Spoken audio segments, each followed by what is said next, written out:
Source Mathruvedi നിങ്ങൾക്കായി അവതരിപ്പിക്കുന്ന musical sketch സ്വർഗീയ ഭവനത്തിലെ മാതൃസ്നേഹം. കഥ, തിരക്കഥ, സംഭാഷണം, സംവിധാനം ഷേർലി അഭിലാഷ്.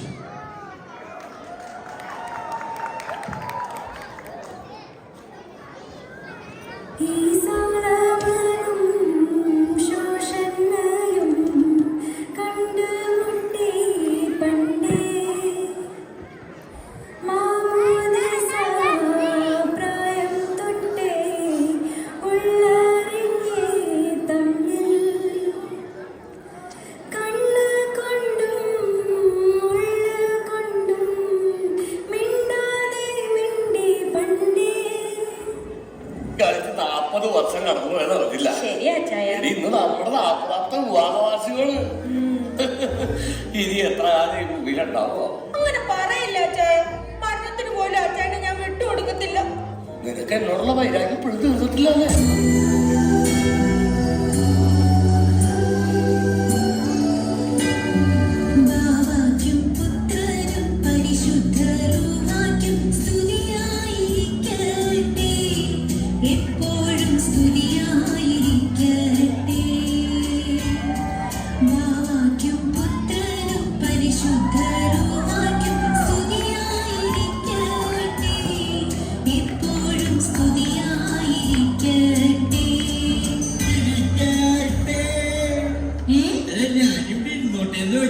നോക്കി നിൽക്കാതെ സ്തുതി ചൊല്ലടാ മരങ്ങോടാ.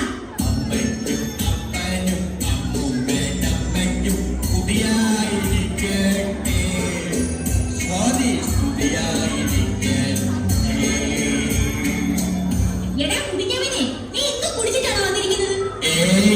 എങ്കിൽ നീ പ്രാർത്ഥനയില്ലടാ. എന്റെ അമ്മച്ചി ഇച്ചാനെ കൊണ്ട് പ്രാർത്ഥന ചൊല്ലിക്കല്ലേ. ഇപ്പൊ സീരിയല് തുടങ്ങും. എത്ര മണിക്കാണ് സീരിയല്? 8 മണിക്ക്. ഇപ്പൊ മണി എത്രയായി? 7:55. എന്നാ 1 മിനിറ്റ് കൊണ്ട് ഞാൻ ഇത് പ്രാർത്ഥന തീർത്തരാം. എന്നാ പിടിച്ചോ. 1-ാം പേരിലെ പുണ്യാളന്മാരെ ഞങ്ങൾക്ക് വേണ്ടി ആവശ്യമേ. 2-ാം പേരിലെ പുണ്യാളന്മാരെ ഞങ്ങൾക്ക് വേണ്ടി ആവശ്യമേ. 3-ാം പേരിലെ സകല പുണ്യാളന്മാരെ ഞങ്ങൾക്ക് വേണ്ടി ആവശ്യമേ. തീർന്നില്ലേ? ഇപ്പൊ ചോദ്യം പറയാം. എല്ലാരും ചൊല്ലണം, എല്ലാരും ചൊല്ലണം, എല്ലാരും എന്ത് ചൊല്ലണം? എല്ലാരും ചൊല്ലണം, എല്ലാരും ചൊല്ലണം. കള്ളാനിന്നുള്ളിലെന്ന് പനം കള്ളാണ്, പനം കള്ളാൻ നിന്നുള്ളിലെന്ന്. ഞാനെന്തോ ചെയ്യാനാ വയറിങ്ങനെ ചാടുന്നതെന്റെ കുഴപ്പമാണോ? അല്ലേ എന്റെ കുഴപ്പമാണോ? നാടാകെ ചൊല്ലണം, ഈ നാട്ടാരും ചൊല്ലണം, സോളാനിന്നുള്ളിലെന്ന്. നന്മ നിറഞ്ഞ മറിയമേ, നിനക്ക് സ്തുതി. കർത്താവ് അങ്ങയുടെ കൂടെ സ്ത്രീകളിൽ അങ്ങ് അനുഗ്രഹിക്കപ്പെട്ടവളാകുന്നു. അങ്ങയുടെ ഉദരത്തിൻ ഫലമായി ഈശോ അങ്ങ് അനുഗ്രഹിക്കപ്പെട്ടവനാകുന്നു. പരിശുദ്ധ മറിയമേ, തമ്പുരാന്റെ അമ്മേ,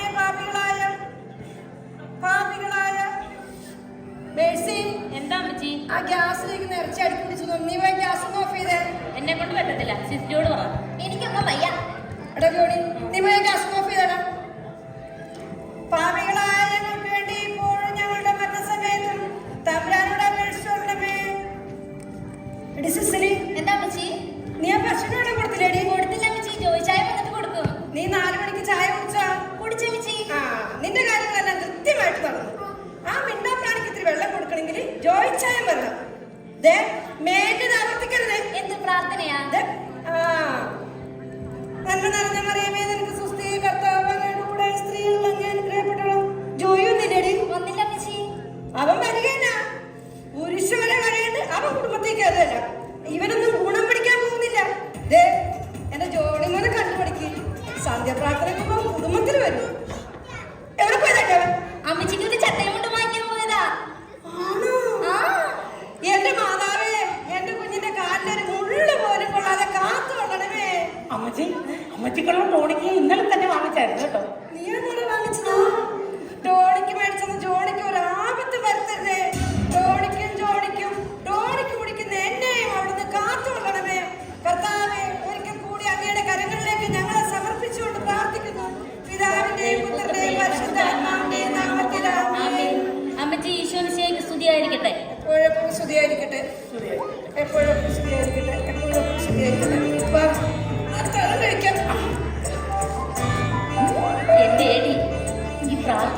മണിക്കൂർ ഉണ്ടായിരുന്നെങ്കിൽ എനിക്ക് എക്സസൈസ് ചെയ്ത് എന്റെ ബോഡി ഒന്ന് ഫിറ്റ് ആക്കാമായിരുന്നു. നീ എഴുന്നേക്കുന്നില്ലേടി? അമ്മ മകളെ തിരിച്ചറിഞ്ഞോ അതോ മകളെ അമ്മയെ തിരിച്ചറിഞ്ഞോ എനിക്കറിയില്ല. നീ എന്തൊക്കെ ഈ പറയുന്നേ? അതെ, ചെമ്പരത്തി പൂവി സീരിയലിലെ കാര്യമേ. ഡെയ്സി തിരിച്ചറിഞ്ഞാവോ? നീ അടി.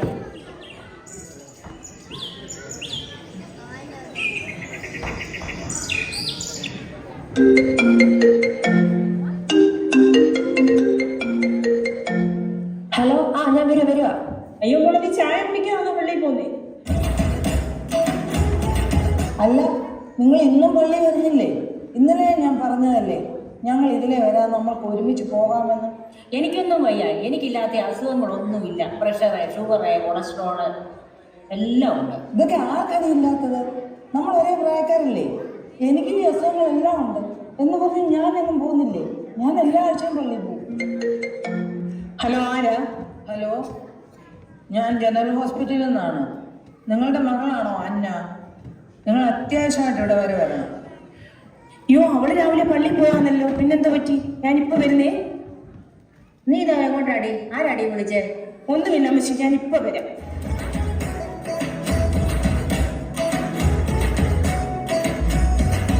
അല്ല, അന്ന കൊച്ചു പള്ളി പോയെന്നല്ലേ രാവിലെ പറഞ്ഞത്? പള്ളിയിലെങ്ങും ആ കൊച്ചു വന്നിട്ടില്ല. 3 ആഴ്ചയായി സൺഡേ സ്കൂളിൽ കണ്ടിട്ടെന്ന് ജോണി സാർ പറഞ്ഞു. അല്ല, പള്ളിയിൽ പോയ കൊച്ചിന് ഇതെന്ത് പറ്റി ചേച്ചി? ഓ, അവള് പള്ളിയിലേക്ക് പോയതല്ല. ഇങ്ങോട്ട് പറഞ്ഞു കൊടുക്കടി. എല്ലാവരും എന്നോട് ക്ഷമിക്കണം. ഞാൻ പള്ളിയിലെന്ന് പറഞ്ഞു പോയത് ഫ്രണ്ടിൻ്റെ ബർത്ത്ഡേ പാർട്ടിക്കായിരുന്നു. അവൻ എനിക്ക് ജ്യൂസിൽ എന്തോ ഡ്രഗ്സ് കലർത്തി തന്നു. ഞാൻ അറിയാതെ അതും കുടിച്ചു. ഞാൻ അപ്പം തന്നെ മയങ്ങി വീണു. അവരെന്നെ ഹോസ്പിറ്റലാക്കിയിട്ട് പോയി കളഞ്ഞു. ഞാൻ അമ്മയുടെ നമ്പർ നേഴ്സിന് കൊടുത്തു. നേഴ്സ് കുറച്ചുകൊണ്ട് അമ്മയെ വിളിച്ച്. എടി മോളെ, കൂട്ടുകാരൊക്കെ നല്ലതാ. പക്ഷേ കൂട്ടുകാരെ തിരഞ്ഞെടുക്കുമ്പോൾ ഒരു ശ്രദ്ധയൊക്കെ വേണം. നല്ല കൂട്ടുകാരെ തിരഞ്ഞെടുക്കണം.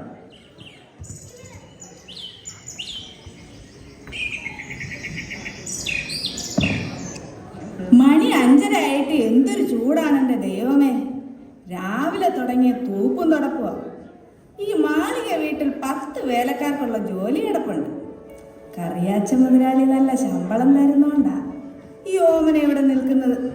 അല്ലെങ്കിൽ പിന്നെ എന്നേ എൻ്റെ പാട് നോക്കി ഞാൻ പോയേനെ. മുറ്റമടിച്ചില്ല, ഒറ്റ പാത്രം കഴുകില്ല, എപ്പ തിരുമീ പണികൾ. അമ്മേ, തുവരെ ഞാൻ തളർന്നേ. വലിയ വീടുണ്ടാക്കിയിട്ട് എന്താ കാര്യം? മക്കൾ ആറ് നാട്ടിൽ. മുറ്റമടിക്കുന്ന ചൂടുകൊണ്ടാണോടി വീടിനകത്ത് തൂക്കണത്. മുറ്റമടിക്കുന്ന ചൂടുകൊണ്ടാണോടി വീടിനകത്ത് തൂക്കണത്. മുതലാളിയെങ്ങാൻ കണ്ടുവന്നാൽ പിന്നെ കാലു പിടിച്ചിട്ട് കാര്യമില്ല. മുതലാളിയെങ്ങാൻ കണ്ടുവന്നാൽ പിന്നെ കാലു പിടിച്ചിട്ടു കാര്യമില്ല.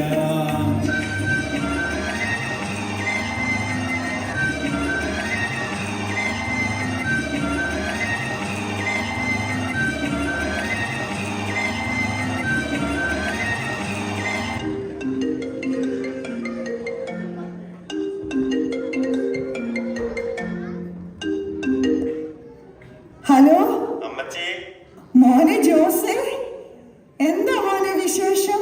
ഞങ്ങളെല്ലാവരും കൂടി വരുന്നുണ്ട്. എന്നാ മക്കള് വരുന്നേ? ഞങ്ങൾ നാളെ എത്തും അമ്മച്ചി. ഈ വർഷത്തെ അപ്പച്ചന്റെ അമ്മച്ചിയുടെ വിവാഹവാർഷികം നമുക്ക് ശരിക്കും ആഘോഷിക്കണം. അതെല്ലാം ഞങ്ങൾ ഏർപ്പാടാക്കിയിട്ടുണ്ട്. ശരി മോനെ, എനിക്കിത് അപ്പച്ചനോട് പറയാൻ ധൃതിയായി. എന്നാ ഇത്ര സന്തോഷം? മോനെ, അപ്പച്ചൻ തൊട്ടടുത്തിരിപ്പുണ്ട്. ഞാൻ ഫോൺ കൊടുക്കാം. നമ്മുടെ ജോസ് മോന് മക്കൾ എല്ലാവരും നാളെ വരുന്നുണ്ടെന്ന്. മോനെ, എപ്പോഴാണ് നിങ്ങൾ വരുന്നേ? എന്തൊക്കെയാ മക്കൾക്ക് കൊണ്ടിലാക്കി വെക്കണ്ടേ? ഒരു മാസം ഉണ്ടാ മോനെ നാട്ടിൽ? ഒരാഴ്ചയെ ലീവുള്ളൂ അപ്പച്ച. അത് കഴിഞ്ഞാൽ തിരിച്ചു പോരണം. എന്നാ ശരി, നാളെ കാണാം. ആ ശരി മോനെ.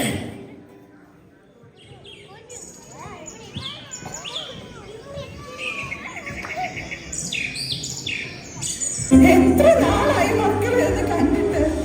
എല്ലാവരും വലിയ കുട്ടികളായല്ലോ.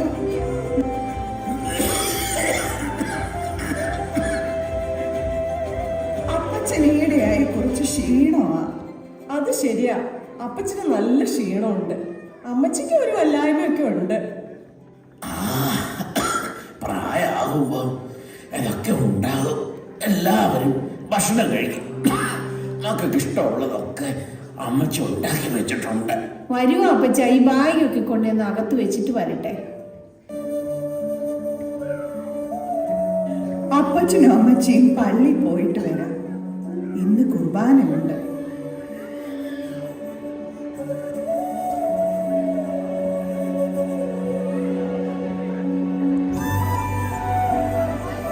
അപ്പച്ചനും അമ്മച്ചിക്ക് തീരെ വയ്യ. നമ്മൾ പോകുന്നതിന് മുമ്പ് അവരെ എവിടെയെങ്കിലും ഏൽപ്പിച്ചിട്ട് വേണം പോകാൻ. അതെ ചേട്ടാ, ഇന്ന് നമ്മളൊരു നേഴ്സിംഗ് ഹോമിന്റെ കാര്യം പറഞ്ഞില്ലേ, അതങ്ങ് നോക്കിയാലോ? എനിക്ക് അവരെ എങ്ങും വിടാൻ താല്പര്യമില്ല. അവർ 10-30 വർഷമായിട്ട് ജീവിക്കുന്ന വീടായിരുന്നു. അവരൊരുപാട് കഷ്ടപ്പെട്ടും ബുദ്ധിമുട്ടിയും പട്ടിണി കിടന്നും ഉണ്ടാക്കിയ വീടാണ്. അവർ ഇവിടെ നിന്ന് എങ്ങും പോകുമെന്ന് എനിക്ക് യാതൊരു വിശ്വാസവും ഇല്ല. അത് ശരിയാവും പറഞ്ഞത്. നമുക്ക് വേണമെങ്കിൽ ഒരു ഹോം നേഴ്സിനെ നിർത്താം. ഹോം നേഴ്സിനെ നിർത്തുന്നതൊന്നും അപ്പച്ചനും അമ്മച്ചിയും സമ്മതിക്കുകയൊന്നുമില്ല. പിന്നെ എന്നാ ചെയ്യും? നിനക്ക് അപ്പച്ചന്റെ അമ്മച്ചിയുടെ അടുത്ത് വന്ന് നിൽക്കാൻ പറ്റുമോ? അതൊന്നും പറ്റില്ല. ഞാൻ ജോലിക്ക് കയറിയിട്ട് സെറ്റിലായി വരുന്നതേ ഉള്ളൂ. എന്നാ പിന്നെ ഒരു വഴിയേ ഉള്ളൂ, അവരെ കൂടെ നേഴ്സിംഗ് ഹോമിലാക്കുക. എല്ലാവരുടെയും തീരുമാനം അതാണെങ്കിൽ പിന്നെ ഞാനായിട്ട് എന്ത് പറയാനാ? എവിടെ ആക്കിയാലും കൊള്ളാം. എക്സ്പെൻസ് എല്ലാവരും കൂടി ഷെയർ ചെയ്യും. അപ്പച്ചനും അമ്മച്ചും വരുന്നില്ല.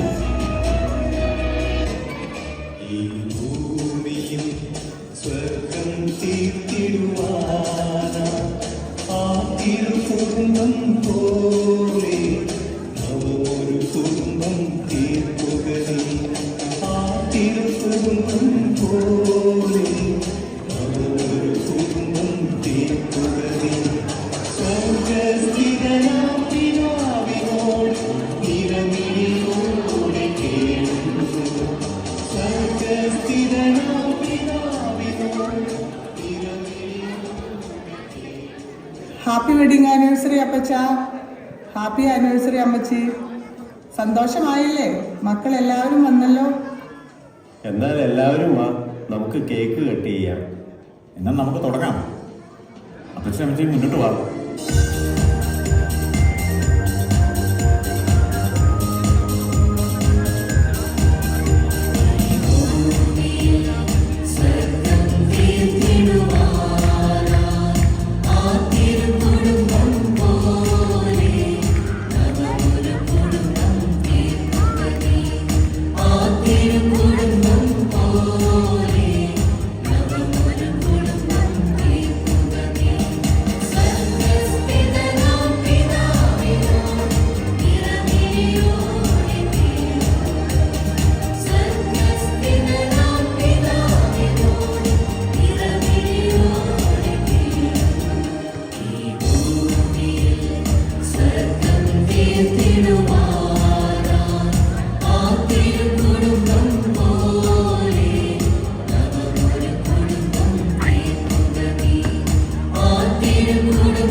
അപ്പച്ച, നാളെ കഴിഞ്ഞ് ഞങ്ങൾ തിരിച്ചു പോകും. അപ്പച്ചനും അമ്മച്ചിയും വീട്ടിൽ വീണ്ടും തനിച്ചാകൂലേ? അതുകൊണ്ട് ഞങ്ങൾ 3 പേരും കൂടി ഒരു തീരുമാനമെടുക്കും. എന്ത് തീരുമാനം? മക്കൾ പറയട്ടെ, നീ ദേഷ്യപ്പെടല്ലേ? അതെ അപ്പച്ച അമ്മച്ചി, ഇത് പറയുന്നതുകൊണ്ട് ഞങ്ങൾക്ക് വിഷമമുണ്ട്. അപ്പച്ചൻ്റെ അമ്മച്ചിയുടെ അടുത്ത് ഞങ്ങൾക്ക് എപ്പോഴും നിൽക്കാൻ പറ്റില്ലല്ലോ. മാത്രമല്ല അപ്പച്ചനാണെങ്കിൽ നല്ല ക്ഷീണമുണ്ട്. അതുകൊണ്ട് നിങ്ങൾ എന്തുവായി പറഞ്ഞു വരുന്നേ? അതുകൊണ്ട് അപ്പച്ചനെ അമ്മച്ചിനെ ഞങ്ങളൊരു നേഴ്സിംഗ് ഹോമിലാക്കാൻ തീരുമാനിച്ചു. അവിടെ ആവുമ്പോൾ നിങ്ങളുടെ കാര്യങ്ങൾ നോക്കാൻ ആൾ കാണും കൂടെ. അതെ അമ്മച്ചി, അതാവുമ്പോ ഞങ്ങൾക്ക് സമാധാനത്തോടെ തിരിച്ചു പോകാം. അമ്മച്ചി, ഞങ്ങൾക്ക് താല്പര്യമുണ്ടായിട്ടല്ല, പക്ഷെ സാഹചര്യം അതായിപ്പോയി. ആദ്യം ഒരു ബുദ്ധിമുട്ടൊക്കെ ഉണ്ടാവും, പിന്നെ പൊരുത്തപ്പെട്ടോളൂ. ആ മക്കള് പറഞ്ഞത് ശരിയാ. ആദ്യത്തെ കുറച്ച് ബുദ്ധിമുട്ടൊക്കെ ഉണ്ടാകും. അത് കഴിയുമ്പോ എല്ലാം ശരിയാകും. 60 വർഷമായി ഞാൻ ഈ മനുഷ്യന്റെ കൈ പിടിച്ച് ഈ കുടുംബത്ത് വന്നിട്ട് ആരെയും ബുദ്ധിമുട്ടിക്കാതെ ഞങ്ങൾ ഇവിടെ കഴിഞ്ഞോളാം. മക്കൾ ആരും ബുദ്ധിമുട്ടുണ്ട്. അതെ അമ്മച്ചി, ഞങ്ങളുടെ അവസ്ഥയൊന്ന് മനസ്സിലാക്കുക. മക്കളൊന്നും സാരാക്കണ്ട, മക്കൾ പോയി കിടന്നു. അപ്പച്ചനും അമ്മച്ചിയും വിഷമിക്കണ്ട. കൊണ്ടുപോകാനുള്ള സാധനങ്ങളൊക്കെ നമുക്ക് നാളെ പാക്ക് ചെയ്യാം. നാളെ ഉച്ചയ്ക്ക് 2 മണിക്ക് റിപ്പോർട്ട് ചെയ്യണം. എന്നാ ശരി, അപ്പച്ചനും അമ്മച്ചിയും കിടന്നു.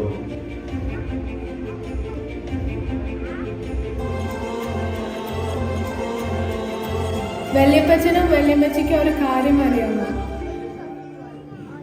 നിങ്ങളെ 2 പേരെയും വേറെ വേറെ നഴ്സിംഗ് ഹോമിലോട്ടാ വിടുന്നത്. 2 പേരെയും സെയിം നഴ്സിംഗ് ഹോമിലാക്കാൻ ഡാഡിയും മമ്മിയും ഒരുപാട് സ്ഥലത്ത് ട്രൈ ചെയ്തു, പക്ഷെ എങ്ങും കിട്ടിയില്ല.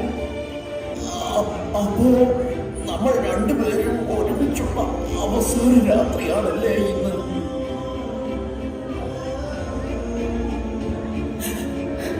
ഈ വീട്ടിലെ അവസാന ദിവസവും. സാരയില്ല അമ്മേ, നമുക്ക് ഓർക്കാൻ നല്ല ഓർമ്മകളുണ്ടല്ലോ. പിന്നെ ഫോണിൽ കൂടെ നമുക്ക് കാണുകയും ചെയ്യാം. ഇത്രയും വർഷം ദൈവം നമ്മളെ ഒരുമിച്ച് നടത്തിയില്ലേ?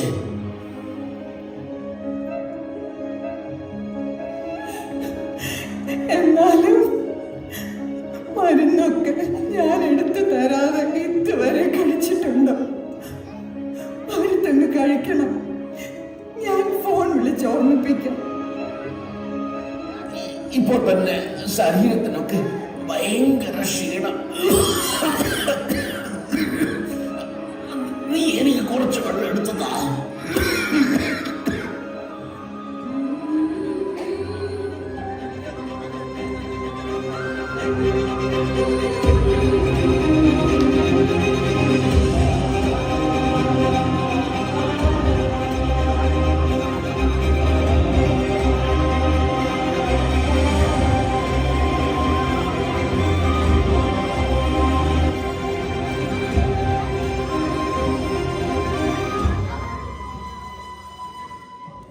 ഞാൻ വെള്ളം എടുക്കാൻ പോയപ്പോഴേക്കും ഉറക്കമായോ?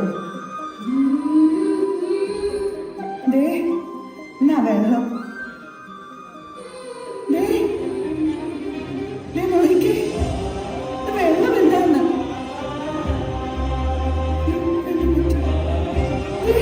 തമിഴല്ലേ, എന്ത് പറ്റി? മോനെ, മോനെ ബിന്ദു, ഓടി വന്നേ. എന്ത് പറ്റി? നിങ്ങൾക്ക് എന്ത് പറ്റിയത്? അറിയുന്നില്ലല്ലോ.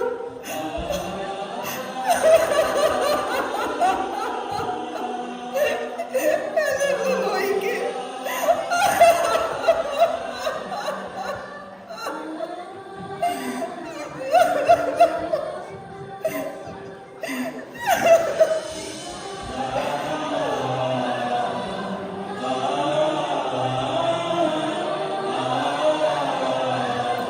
അപ്പച്ചനും അമ്മച്ചി ഇതുവരെ കിടന്നില്ലേ? മുറിയിൽ വെട്ടമുണ്ടല്ലോ. അവർ കൊണ്ടുപോകാനുള്ള സാധനങ്ങളൊക്കെ പാക്ക് ചെയ്യല്ലേ. നീ വാ, നമുക്ക് നോക്കാം.